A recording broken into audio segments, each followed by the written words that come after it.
Good morning everyone, magandang umaga po. Hopefully you had a very good weekend. Today, short market update lang tayo. It's gonna be a very short episode. Anyways, kasi magha-holiday na. Anyway, sa PSE, medyo bagal pa rin. I have plans today to buy more ISM. So, antayin ko lang mag-open the market and I'll buy more.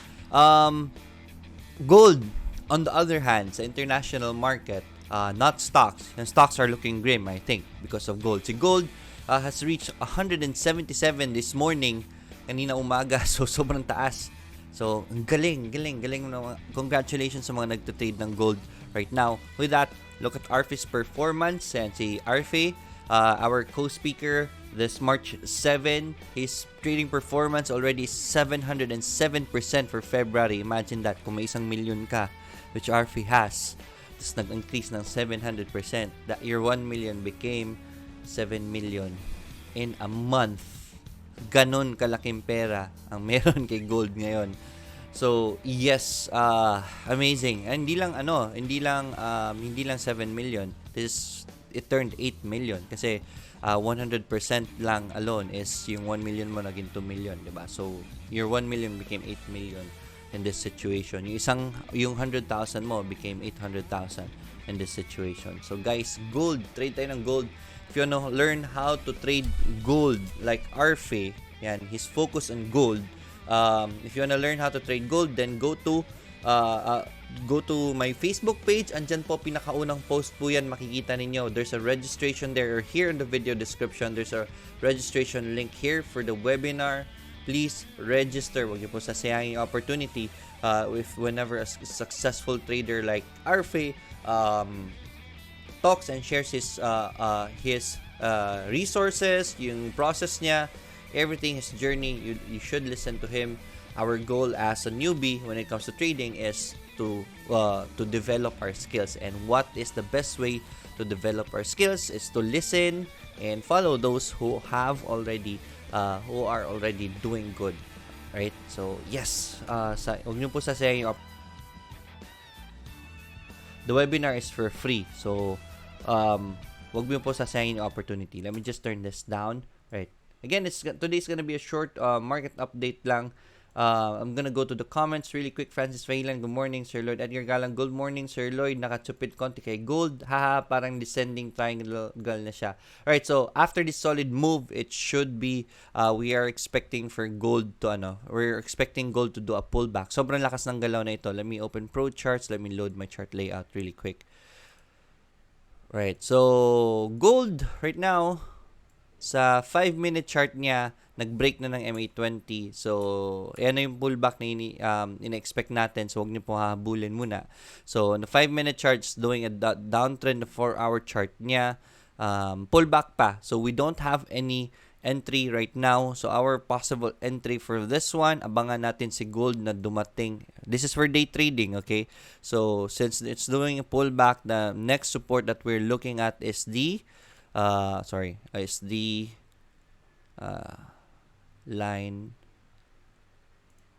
So, it's this uptrend line right here.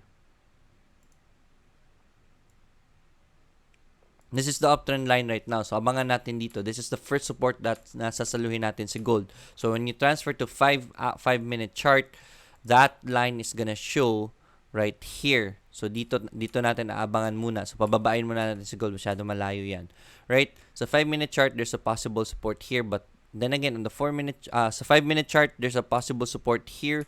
So, more or less here around this level or yung gap niya, ma-fill niya. That's our entry point. But, for now, wala pa tayong entry sa gold. So, it's a massive pullback from a very strong climb. Umabot ng 1677 si gold kanina. 1678 in fact. Right? So, if you remember, just last week we were talking about Arfi did share to you the guys na si gold pwede umabot ng 1615. Dito lang yon, 1615, di ba? 1615, but after that, boom, massive climb. So, what does this mean for the markets, right? Remember that gold is a safe haven stock. Safe haven meaning if ever natatakot na ang mga tao sa stocks, it's just usually the case. Sa stocks yun it's correlated. If ever natatakot na ang mga tao sa stocks, they transfer their funds to a safe haven. One of the most common safe haven is gold. Kasi hindi mauubos, hindi mawawala si gold as a back for trading, okay? Laging andyan si gold for safekeeping, right? So, yes, if ever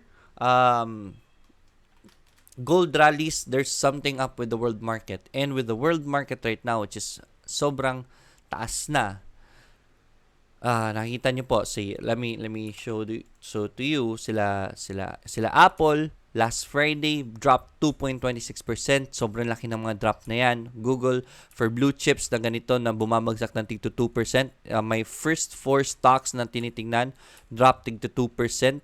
So these are my favorite blue chips. So these stocks dropped a lot last Friday, meaning there's a possible major pullback na sa markets kasi sobrang taas na yan. If you wanna look at Apple, let's say AAPL, Microsoft MSFT, if napapansin niyo po ang charts nila Microsoft, let's look at the one-day chart.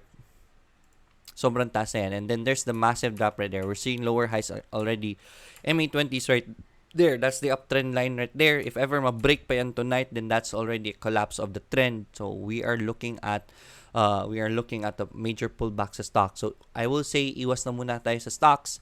If you wanna trade right now in the international market, if you know how to day trade gold, pwede nyo po i-day trade yan. If you don't know how to day trade yet, register in the webinar. You will get access to the March 7 webinar. Plus bonus, you will get access to the Trading Masterclass with also Miss RB Necesito last November. That's how to day trade gold. So sobrang combo po yan na makukuha ninyo na webinars, and those are for free.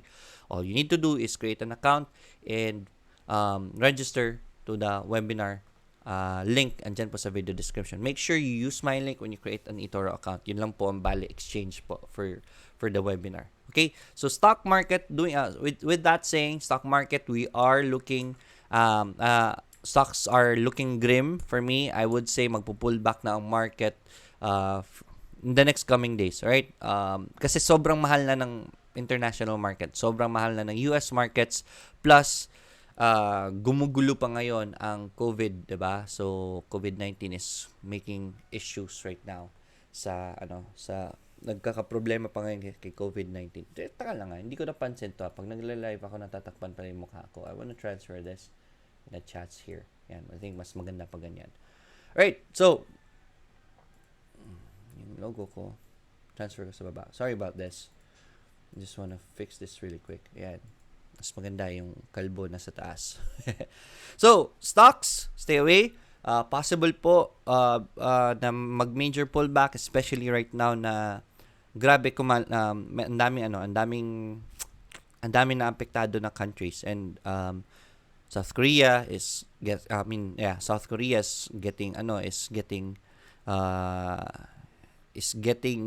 may state of emergency na sila. Iran, so ang dami ng countries na affected. Rome even, 'di ba? Not Rome, Italy even, 'di ba? So mga kaibigan natin diyan, ng mga OFWs, ingat po kayo. Doble ingat po. So please keep safe and keep healthy. Ayan po.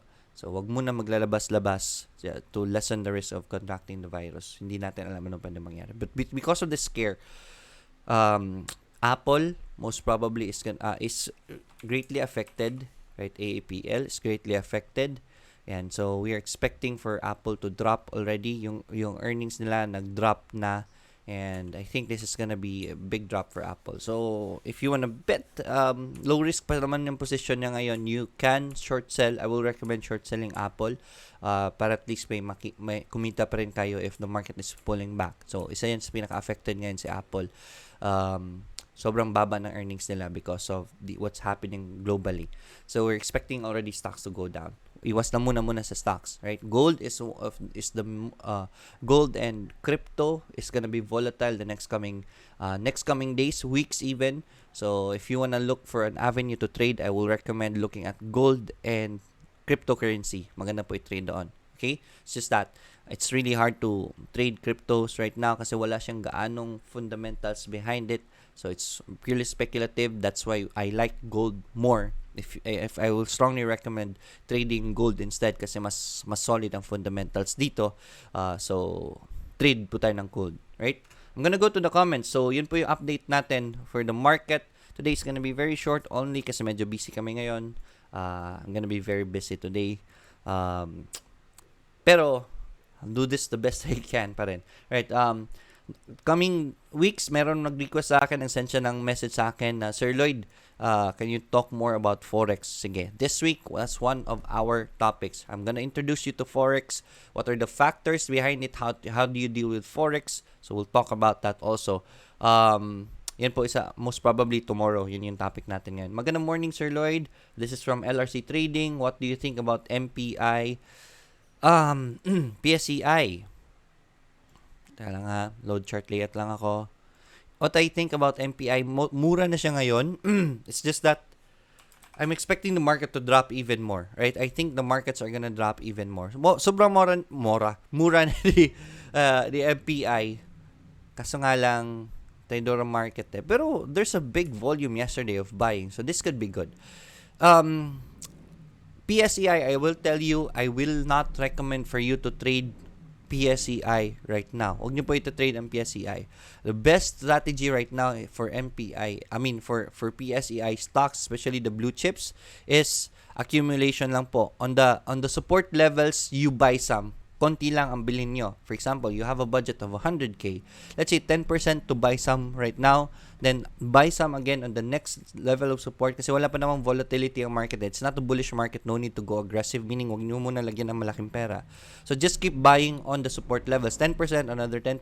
If it goes further down, another 10%. Then just go all out. Pag nag-uptrend na siya, saka nyo bilhan ng marami. MPI overall is still a very good company, but you have to respect the trend of the market right now. It's not the time to go aggressive because it's a downtrend. So, accumulation po ang best strategy sa PSEI right now. So MPI, if you want to ask me what Philippine stocks, don't hope on gaining right away, right? Mag-accumulate lang muna kayo. That's the best strategy right now. Levy, Marceliana, same with DMC. Good company. The market is punching it down right now. So, at this level right here, itong 5.05, that's a good support right there. So, dyan po natin abangan. You can buy some here. No need to go aggressive. Again, accumulation for this stock. Marims, good morning. Levy, Marceliana, good morning, Sir Lloyd. How much po minimum na amount to day trade in eToro? Thank you. You can day trade with even just $50. I-leverage nyo lang po ng times 20, then you can reach the minimum of gold. So if you wanna trade gold, like right here, for example, gold is in my watch list right here. So gold, if you wanna trade gold, ang minimum exposure po ng gold is 1,000, right? So for example, I have $50, leverage ko ng times 20. So I can get the exposure of 1,000. Problema po niyan, if every times 1 mo lang, kukulangan ka. Tignan mo, may pula. Minimum position size for gold is 1,000. So even if you have only $200, if you have $200, kulang kasi yan para maging 1,000. So what you do is leverage times 5 and you should be able to $200 times 5. So you should be able to reach the minimum exposure. So even with $200, you can trade gold already. Leveraging po ang style dito para maabot nyo po yung exposure. So even if just $50 or $50, even with just $30, if times nyo lang po, if times 30 nyo po, kulang pa ang times 30. Times 15 nyo lang po si $30, pwede pong ganyan yung mga positioning ninyo. So you can reach the minimum exposure. So pwede pong ganyan. Okay? So that is how you trade gold. So very good question from Levy Marceliana. Michael Chan, good morning. Pio Campanero, good morning, sir. More power and God bless. Thank you so much po.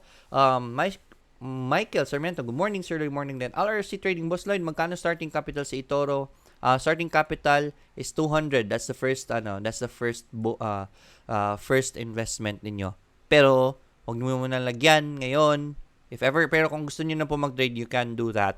I strongly recommend you join the webinar. Meron akong secret doon na bonus sa inyo. Hindi ko sasabihin ano ang bonus.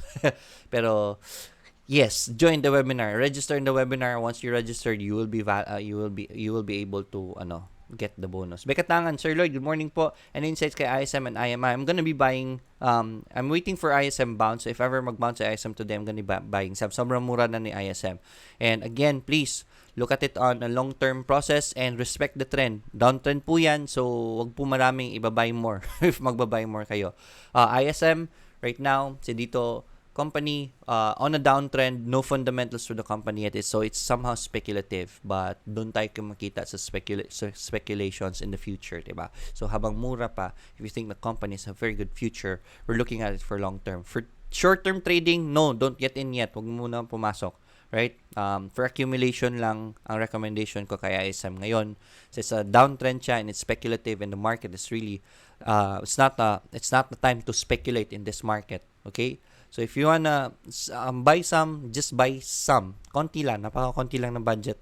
Ilalagay niyo dyan. Sa ISM, dami news about Udena na buying spirit pero at the expense of Filipino money. Alright, so at the expense of Filipino money, I'm not sure what people mean by that kasi si Dennis Uy naman and company niya ang may nang umuutang doon, right?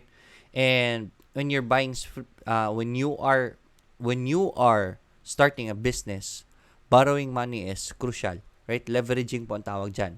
You are gonna be buying money now if you have access to very low interest, and Udena has a very low interest rate sa connection nila kay BDO.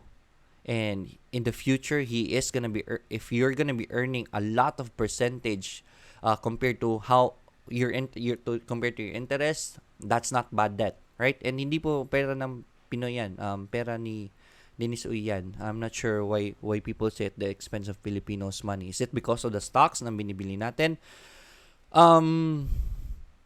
No, because hindi naman tayo pinilit ni Mr. Dennis Uy na bumili ng stocks, right? But Dennis Uy bought ISM stocks na yan. Wala siyang kinikita ngayon kay ISM for the stocks. If the stocks goes up, it's just the company's value that goes up. Yung pera na hawak niya hindi po lumalaki diyan. Larry Ruamar, Boss Lloyd, magkano starting capital sa eToro? We answered this already. Malin Cruz, good morning Sir Lloyd. Everyone asked about Tesla, Bitcoin, and gold. Salamat po. Bitcoin and gold is gonna be looking very good for this week. Kamustahin nga natin si Bitcoin, BTC. I think it's already going up. Usually sumasabay na ito kay gold. And there it is. For this morning already, it's starting to go up already for Bitcoin. So may resistance na tayo to Bitcoin. But then again, it's volatile. It's very good to day trade in these kinds of assets right now. It's very volatile. Okay, so gold and oil should be the things that you need to look at if you want to trade, right? Gusto niyo po mag-trade, dito kayo sa sure na gumagalaw ngayon si Bitcoin and gold. Tesla, stocks, stay away from stocks right now. The trend is, I think, starting to go down already. Sobrang mahal na Tesla. So, hindi ko na i-recommend yan. So, but Bitcoin and gold, look at these in the next coming days. Pero, day trade po ang maganda sa mga assets na ito eh. So, hopefully you know how to day trade already. Alright, so that was from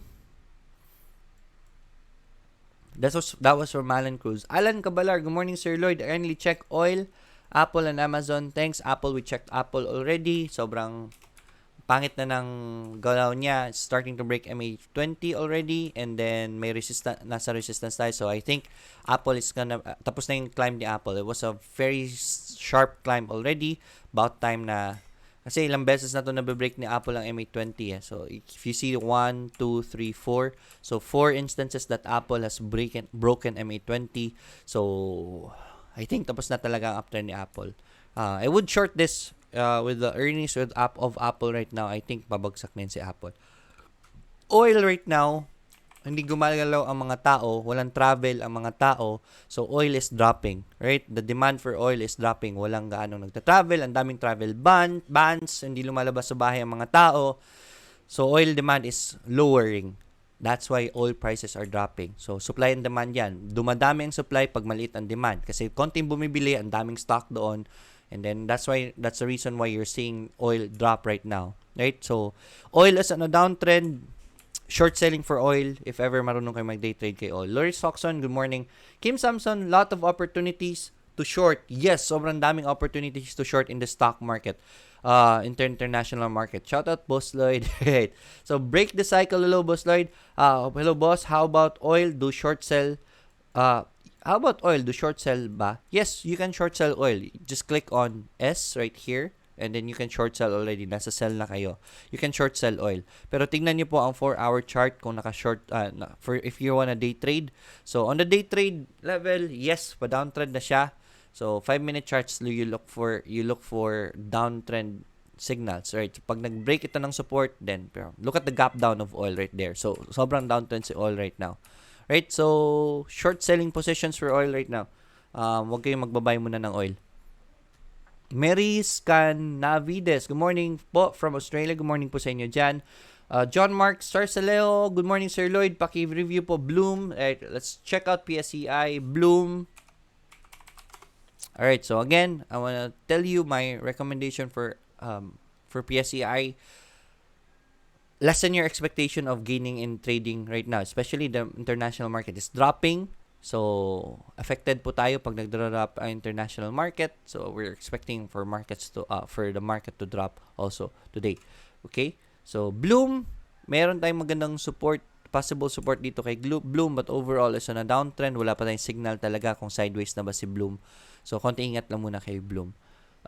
CEB. Alright, Sebpac. Again, travels are low. So that should affect Sebpac's earnings. And Sebpac is gonna showing us negative signals right now. Pababa yung selling ni Sebpac, and just dropped a few weeks ago. So bearish for Sebpac.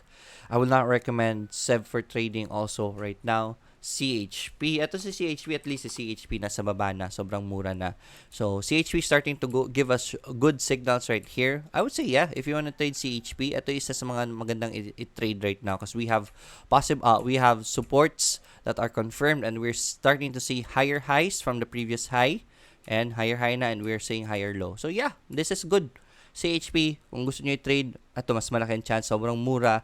And then we're seeing signals of reversals already. FGen, and low risk pa siya ngayon, so good find. CHP, I will recommend you can trade that today, but strictly for trading po yan, okay? FGen is a bearish triangle right now, so wag nyo muna i-trade si FGen. Pag nag-breakout yan, at the very least, you have a signal na hindi nagmatutuloy yung pagbaba. MBT, Metrobank, MBT. Alright, MBT. We have a resistance for MBT right here. So, kung mag-breakout man lang ito, that is your entry point. So, MBT, abangan nyo lang po ang breakout. And SMC. Alright, SMC. Solid support right now for SMC. It's been holding for 2 weeks already. Itong support nito. And then, you can see the buying is going up. So, this is good for SMC. I will say accumulate SMC. Right? I will say accumulate SMC. This is a good company right here. So buy some here, and then if bumaba man, then you buy some more on the next support. You should be good with that. Turtle strategy po tayo dito. For trading naman, yes, this is a good support. Pag nag-green yan today, you can buy, then cut loss at the if ever hindi mag-sustain yung support. Junix Castro, sir, ano po nangyayari sa stock pag wala pong seller the last day of trade like it depends, right? Maybe the momentum is gonna carry out today. So, pwede pang umakyat yan. But, those kinds of positions are for momentum traders already. For day trading lang yan. Kasi it's very volatile. Pwede nyo pong sabayan yan within the day if you know how to day trade. If hindi nyo po alam paano mag-day trade, if you are a position trader, wala po tayong position dyan, huwag nyo na po habulin yan. So, if you can day trade, baka mag-continue pa yung momentum niya. Larry Romar, LRC Trading, thanks, Sir Boss.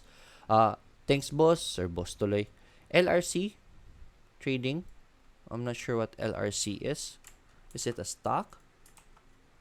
No symbols for that. Michael Sarmento, Sir Lloyd, kung magka-copy trading po, pwede na ba ang $500? Yes, I strongly recommend you start copy trading with $500. Kasi yung $200, sobrang liit lang po niyan.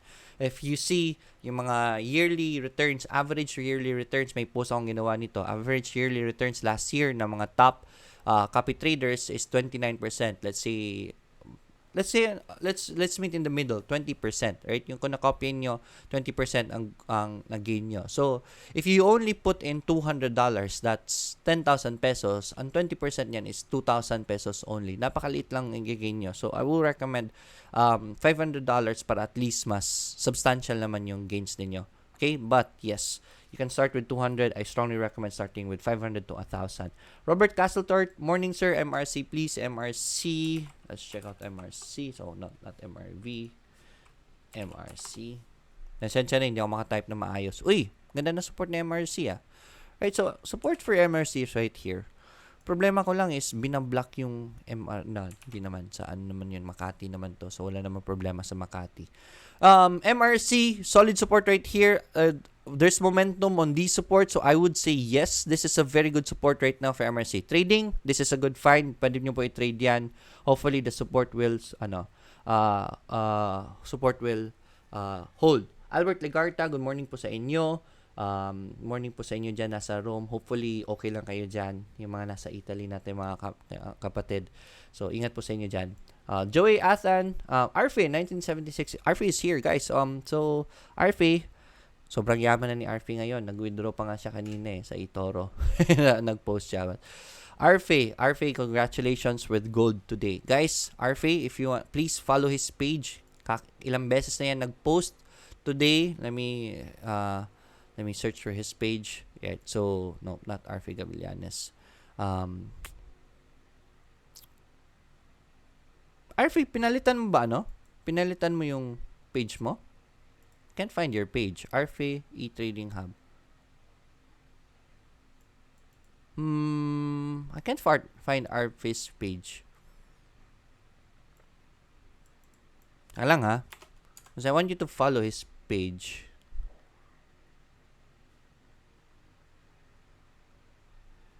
RFA, nawala yung page mo. I'll talk to you later. But anyways, guys, RFA, sa mga kaka-watch lang ng na episode, guys, if you want to see RFA's performance for February, it's already up 707%. Hindi pa updated yan. Pag nag-update yan, mas malaki pa yan for this month. 707% is amazing. Right? Sobrang laki po niyan. Kung may 1 million kayo, like RFA, 700%, yung 1 million nyo, naging 8 million. So, sobrang yaman itong kaibigan ko ngayon. RFA, ikaw na bahala sa akin. Right? Patuna ka naman. Yan. If you don't know, RFA has a very good story. RFA has a business in Davao. Yan. He's called Tuna King. Right? Yan. He's a very good supplier of tuna in Davao. Right? So, and at the same time, so sa umaga, nagnenegosyo yan siya. Sa gabi, pinapanood niya yung market and nag-trade siya whenever he can. But he also position trades. So, basically, he is a fundamentalist of gold. He is mastering one asset class, which is gold only. Yun lang po ang tinitrade niya. Right? So that he can focus and he can master one asset. And this is what he is doing. And if you want to know how he does it, more about inputs more inputs about RFA's process, yung mga sources niya, what he ano yung mga basis niya on being aggressive in gold, he's gonna share to you on March 7. So please join the webinar this March 7. Andyan po sa video description yung registration link so that you can register sa webinar. Right? Libre lang po yan. Right? Huwag niyo po sasayangin. So, RFA, good morning. Very good morning indeed for RFA. J.O. Athan, good morning, Coach. Watching from South Korea. Kahit nasa work, pasilip pa rin sa update mo. Salamat. Good morning po sa inyo dyan. Ingat po sa inyo dyan ha, sa South Korea. Ay mga kapatid natin dyan. Neil Ray Dumandan, nag-register na ako sa webinar at wala pa akong receive na confirmation. Okay na po ba yan? As long as you registered and created the account using my link. This week, we're gonna be sending you emails for confirmation and instructions for the webinar. So, ayun po, don't worry. Makaka-receive po kayo ng email this week. Michael Ibabaw, good morning, Sir Lloyd. Sir, Bitcoin Cash, sir. All crypto right now is gonna be, all crypto right now is gonna be, what do you call this? It's gonna be volatile. So, yes, Bitcoin Cash is gonna be good also. Let's check out Bitcoin Cash and let's check out the 1-day chart. Right. So, kaka-climb lang ni Bitcoin Cash. Umakyat na si Bitcoin Cash ngayon. So, that's very good for day trade right now. So, yes, Bitcoin Cash looking good. Avian Simon, good morning, good morning. RFA, good morning pala sa lahat. Kay John Pio, Sir Lloyd, paano po mag-fund sa eToro? Thanks. Right, so, paano mag-fund? You just go to your dashboard and click on deposit funds. If may online banking kayo, you can go for local online banking. So if you click on deposit funds, you can go for local online banking. Lagay niyo lang po magkano ilalagay niyong pera. In pesos na po ito ha. So let's say for example, maglalagay kayo ng 20,000, choose local online banking and then just click on submit. Dapat may local online banking kayo sa phone niyo nito for this process. Pwede rin namang nyong debit cards or PayPal. Pwede pong PayPal. If may Paymaya po kayo, meron pong virtual card dyan. Lagyan na lang po ng pera ang Paymaya nyo and you can use that also. Okay? So, close ka lang. So, ganun lang po ganun lang po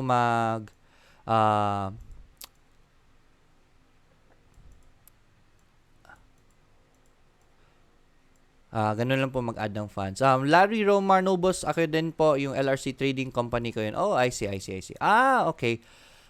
LR meaning Larry Romar Company Trading, LRC Trading. Right, good morning po. Ali Rat, 1476 Anderson, is gold really up 270 today? Yes, it is. Not just $270. Maliit lang naman inakyat niya, ilang dollars, but if you leverage, then you should be going up already. Yung virtual portfolio ko sobrang laki na siguro nito. Virtual port, yung gold ko yan, 5.17%. Imagine that, if ever nag-leverage ako ng times 50, so 5 times 50, 250% yan. So sobrang laki niyan, right, if nagle-leverage kayo for day trading. Samboy, good morning sir. Kapag ex-date ko, benta yung stocks ko, kasama pinunok ko sa dividends. Yes, you will earn the dividends if on ex-date mo binenta.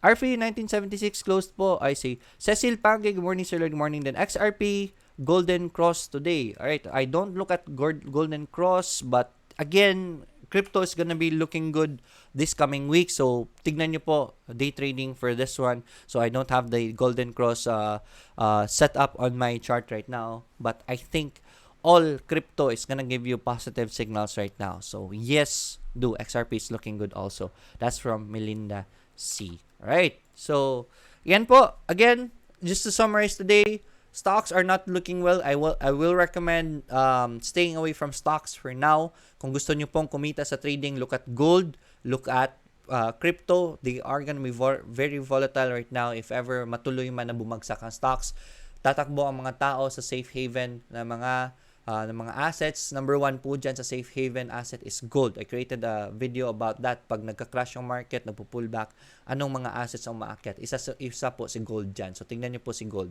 Right? So, I will strongly recommend gold instead of crypto because at least ang gold is may backup po ang gold na physical gold talaga. Alright, so dun po tayo magte-trade. If you don't know how to trade gold and crypto, at least kay gold, may webinars po tayo dyan. Mag-register lang kayo sa webinar sa baba. Okay, so that's it for today. Short lang po tayo ngayon kasi I have a this is gonna be a very busy day for me.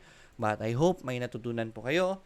Sa mga updates natin, don't forget to join the webinar. Subscribe and share this video. Subscribe to my YouTube channel and follow my Facebook page. And see you tomorrow. Tomorrow, pag-usapan po natin Forex, right? I can talk about Forex today. Tomorrow, paghahandaan ko po yan today. Okay? Yan po. And then if you have any requests, send me a message. If you need financial advices, if you need investments or business advices, send me a message in Financial Freedom 101. I'll do my best to answer you guys. See you tomorrow, and as always, let's get rich together. Bye, everyone.